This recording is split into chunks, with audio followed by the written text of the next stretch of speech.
The other day I was looking at ways to get the playing tracklist history out of Serato and into OBS, so when I'm streaming people can see the name of the song that's currently playing. There's a couple of ways of doing it, but I didn't find them particularly reliable. So if you Google it, you'll find a few people have done projects. I'm going to show you a slightly different way that I've found of doing it. So one of the common ways is to use this feature here, the live playlists. When you start that, it spins up a website on the Serato site and you get the tracks there. So some of the things, they'll scrape this page and that's how they get the track listings. Another option is just some of the tools pull it straight out of the history of the database inside Serato. I found that to not be super reliable. So I've got a weird kind of hybrid of the two. I'll show you.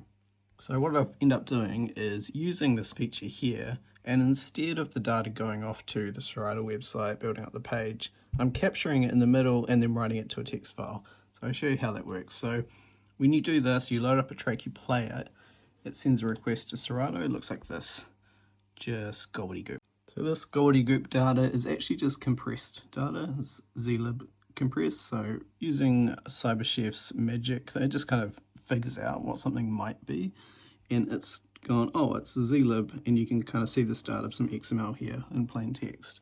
So that's good. We can pull out the artist name from that gobbledygook data.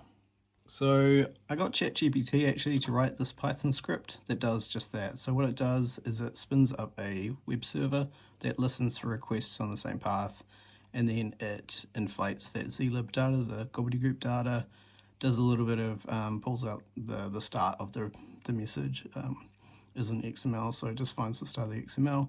Then it looks for the artist name, title name, writes that out to a text file, and that's pretty much it. That's the extent of the whole script.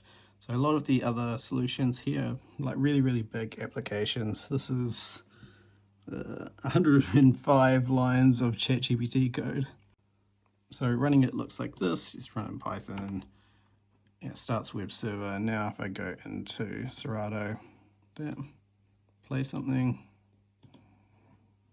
and then go back into here, you can see the web server's been hit with a request and the contents of it has been spit out to this text file, and then that gets sent over to OBS, which updates its label there.